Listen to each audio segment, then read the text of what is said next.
We wish you a Merry Christmas unless you're the Jets. Good afternoon and welcome to the podcast. I'm Nick Drago. It's fine. We're not going to talk about the Jets today. Instead, we're going to talk about all the other craziness as the NBA has finally returned. And we can chat all about that, plus the NFL scores from this weekend. And there was a trade in Major League Baseball this weekend. Who was it? Where did they go? We're going to talk all about it, friends. Stick with us because sports starts now.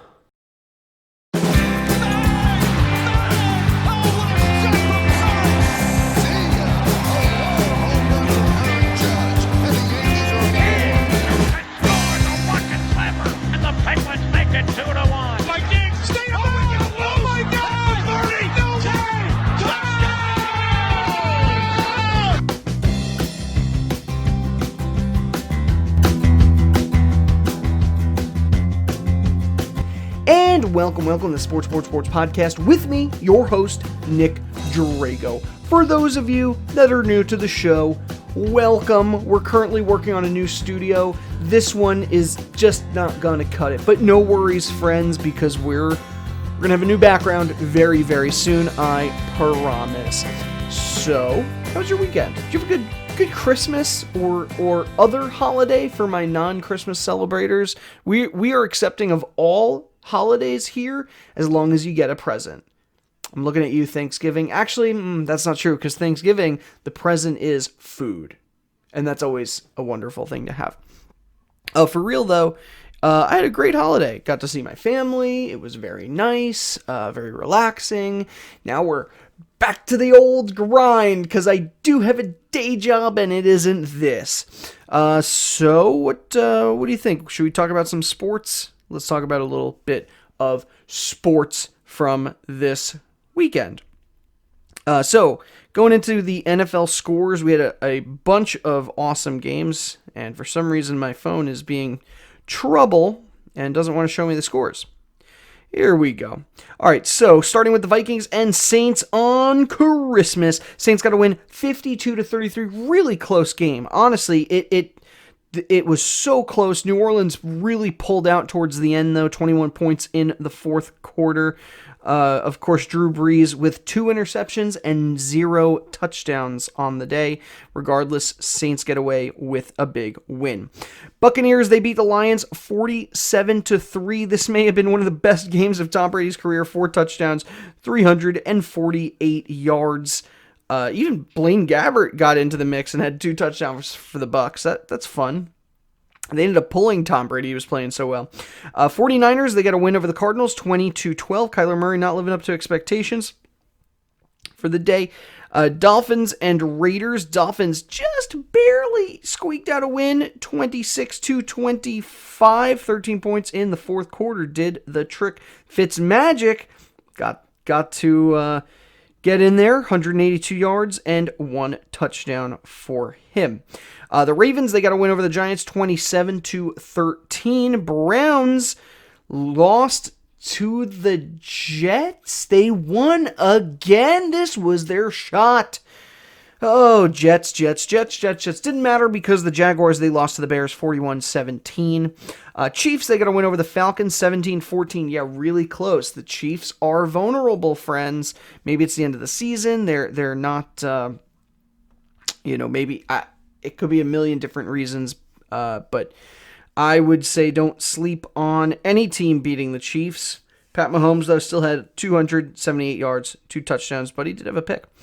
All right, moving on. The Bengals got a win over the Texans, 37-31. Steelers beat the Colts, 28-24. However, congratulations to Phillip Rivers for passing Dan Marino, his 5th all-time for touchdowns, 420. Panthers, they got a win over the Washington football team, 20-13. Chargers got a win over the Broncos, 19-16. The Cowboys beat the Eagles, 37-17, and yeah, that hurts. And the Seahawks, they got a win over the Rams, 20-9. Packers-Titans going on right now. It's 6-0 Packers, but that is bound to change. Let's take a look at those standings. So, as it stands right now, looking at the AFC, Buffalo has clinched the AFC East, 11-3. Miami, 10-5. Miami's looking pretty darn good too. New England and New York, the Jets are not going to make the playoffs. In the North, Pittsburgh has clinched their 12-3. Baltimore has now surpassed Cleveland after Cleveland lost today. So Baltimore's now 10-5. Cleveland's also 10-5, but they're one slot below them. And the Bengals are 4-10. In the AFC South, Tennessee is ahead 10-4. Indianapolis 10-5. And then you have Houston and Jacksonville both eliminated at this point. And in the AFC West, you have, of course, the Chiefs at 14-1 have clinched, the top spot in the conference. Vegas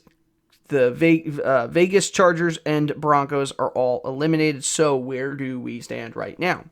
Your top four teams, obviously, Buffalo, Pittsburgh, Tennessee would get in, although tonight's game could really put them ahead of Indianapolis, or they may still be tied.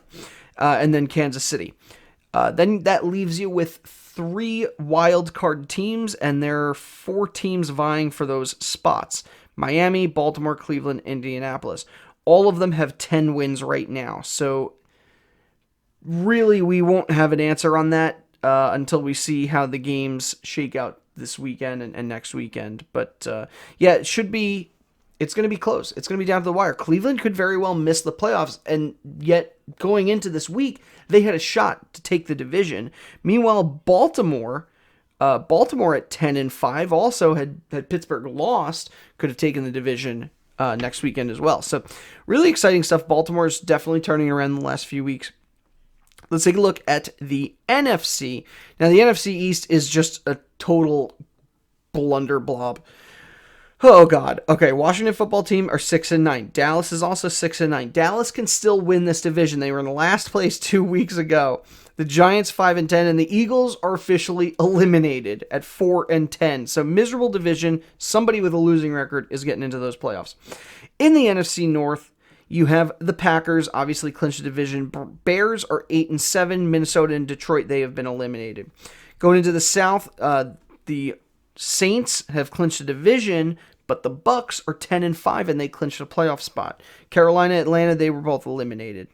And then in the NFC West, you have Seattle that's clinched the division, and then you have the Chargers and the Cardinals, who are both vying for a wild card spot as well, and then San Francisco. So right now your teams are Washington, Green Bay, New Orleans, Seattle. Those are your top 4, right? Tampa Bay has definitely clinched. And then after that, you have the Rams and you have the Bears as your other 2 wild card teams. Arizona at this moment is the odd man out. Dallas and New York don't have a shot for the wild card, but they could still take the division depending on what happens in the next week.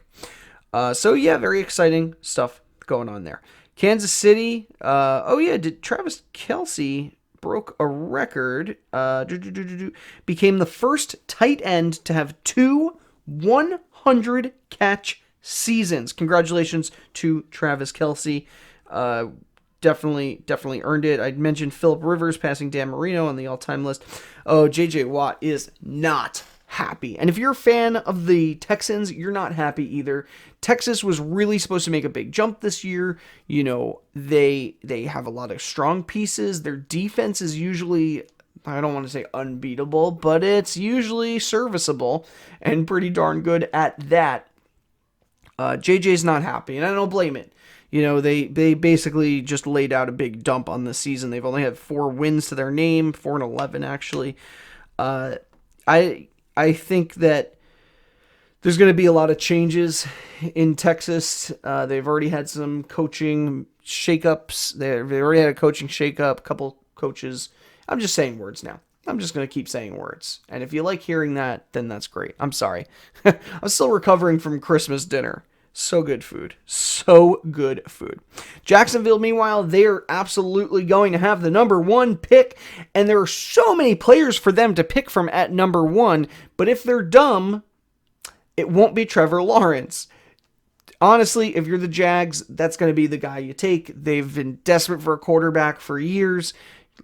Lawrence just happens to fill that gap, and then they can easily build around him. If you're the Jets, who all season were so close and now just clinched the number 2, well, you definitely have more options. Sure, you can go with a great pass rusher. You could go with Justin Fields, or maybe try to draft a receiver. Maybe trade down and pick up another first-round pick. The Jets have options. And you know what? They don't often do that, so it could be interesting. All right. Shall we move to the NBA? A lot of games going on this week, and we're going to highlight a couple of them here. Heat beat the Pelicans 111-98. Bucks got a win over the Warriors 138-99 on Christmas Day. The Bucks disappointed in their first game. They turned it around. Warriors, meanwhile, not looking so good so far. Nets beat the Celtics 123-95. Lakers beat the Mavs 138-115. Lakers needed that win as well. Clippers got a win over the Nuggets 121-108. Hawks beating the Grizzlies 122-112. That was yesterday. Cavs beat the Pistons 128-119. Magic got a win over the Wizards 130-120. Thunder just barely squeaked out a win over the Hornets, and I'm highlighting this game real quick because everyone wants to know about LaMelo Ball. 13 points. Actually, the Hornets had, 7 players in double digits. It's pretty good. This team is definitely going through a revamping process right now.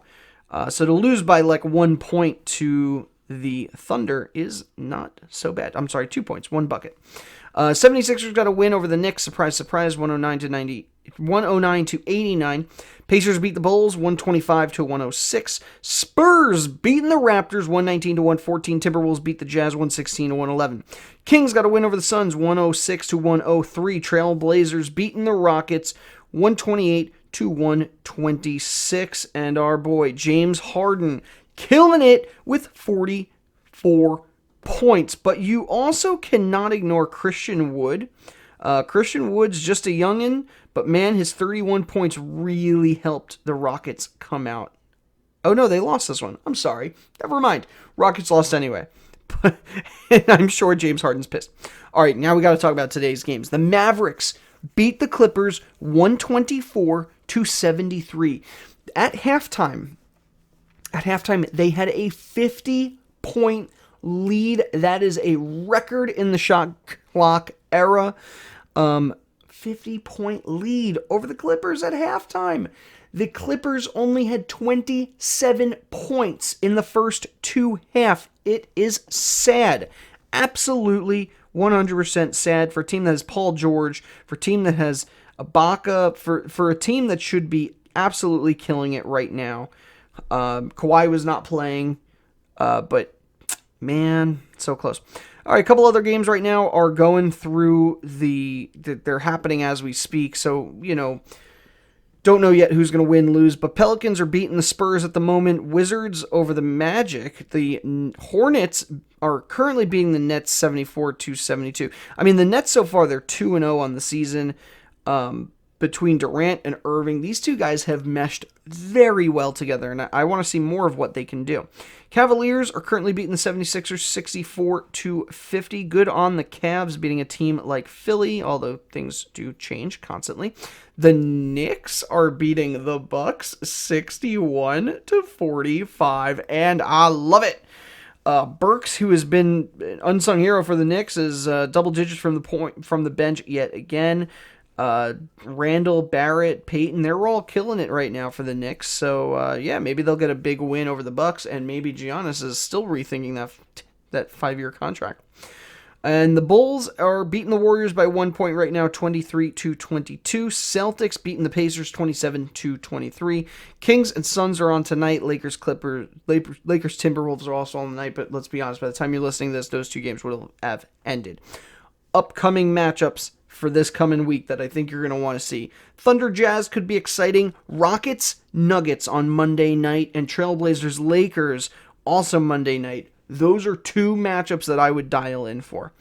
After that, Raptors-Sixers could be fun, but honestly, the Raptors are an all-around better team. Sixers they're still missing that one piece. Just one piece. Bucks and Heat, I would tune into that on Tuesday.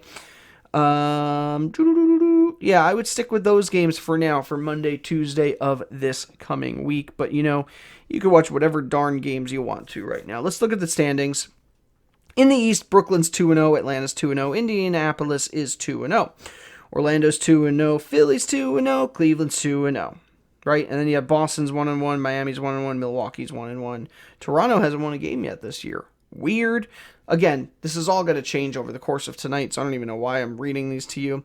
In the West, Minnesota, San Antonio, the Kings are 2-0.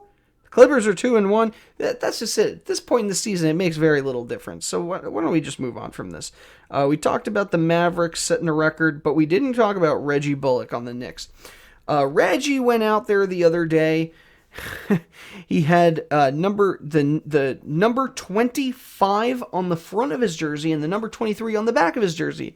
Yet another lovely Knicks snafu. Actually, I can show you the video here. And him and the ref. Oh, you can hear it.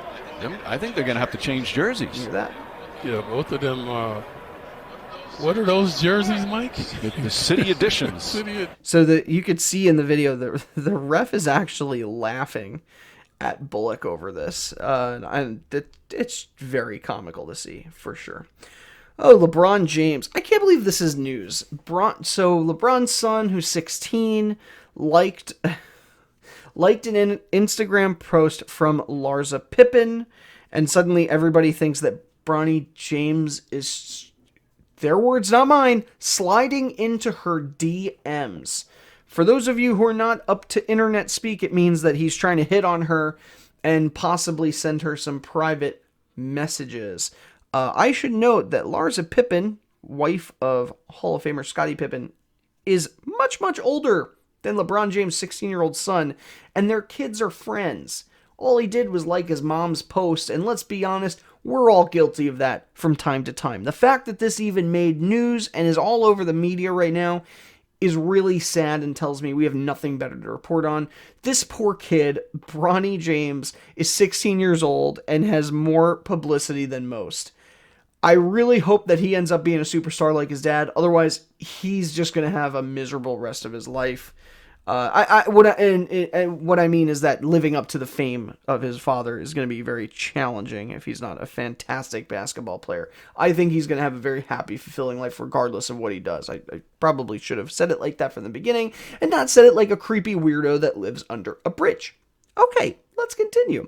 Marquise Chris is done for the season. Broke his leg in scrimmage. Oh, that's going to hurt the Warriors. His 9 points per game definitely are helpful. Steph Curry, though, apparently during practice drilled 105 straight threes in a row. That's actually pretty exciting. Listen, I mean, Steph Curry is basically the master of the three-point shot. 705 in a row is just insane. Moving to the baseball world, Hall of Fame pitcher Phil Niekro passed away, I believe, this weekend. 81 years old, he pitched 24 seasons, 21 of which with the Braves, even with them as far back as their days in Atlanta. He had 318 wins, and he pitched until he was 48 years old. His knuckle, can't speak for my life. His knuckleball is still legendary. Phil Niekro was a great guy, Hall of Famer. Many blessings and thoughts and prayers and whatnot to his family. All right, Dodgers, meanwhile, are looking at signing some big-name free agents. Trevor Bauer, DJ LeMahieu could be coming to L.A. There's another case of the rich get richer. The Dodgers are one of those teams that anytime a big-name player is out there, they're going to be invested in that player. So I take this stuff with a grain of salt. LeMahieu could still sign with the Yankees. It's hard to say. Big name player was traded this weekend. Josh Bell to the Nationals. Not something we would have expected. Josh Bell has been connected to the Yankees all off season. But he has a very big price tag, and I think it's a good move for the Nets, bringing in a little bit more power. You know, they lost some of those World Series winning guys last year, and it showed in the standings. So bringing in Josh Bell is going to help. For Josh Bell, you're going from the Pirates to the Nationals. Really not too much of a step up. I know they did win the World Series 2 years ago, but this is a different team now. And in hockey, really no big news. Hockey doesn't start for another few weeks. But Derek Stepan was traded from the Coyotes to the Senators. So that's a thing that occurred. Senators trying to build up and hopefully take this Canadian division. As we said, it's going to be that's probably going to be the most challenging division. That and the Eastern one. Look at me cracking my neck here and there. So yeah. Believe it or not, that's actually all the time I had for today. Maybe just not a lot of sports things happen from Christmas. I don't really know. But either way, I'm exhausted, so we're going to end it here. Special thanks, as usual, to Johanna Drago. She's the content editor, logo designer, and set designer of this podcast. The music you hear is a song called Golden Sunrise by Josh Woodward. A link to his website can be found in the show notes. And if you like what you heard, please find me on SoundCloud, Twitter, YouTube, and the Facebook. Just type in Sports with Nick Drago. You can also email me directly, sports3xpodcast@gmail.com. I literally will just read whatever you email to me, so send it my way, friends. And once you do all those things, I'll thank you for being a social media warrior like my good friends, Mary Kay and Gary Albert. They're also my in-laws, so friends and family, come on down. Joe Calabro is also a big fan of the podcast. He likes all of our stuff. So, yeah, fun times for all. Listen, like, comment, share, doodle daddle. That's a thing, right? And you could also find us on all those apps like Instagram and Weaselthorpe. I'm just making things up now, guys. I'm going to be honest. I'm really tired. So we're going to end it here for today. Thank you so much for joining me. And, of course, have a lovely week. Caw-caw!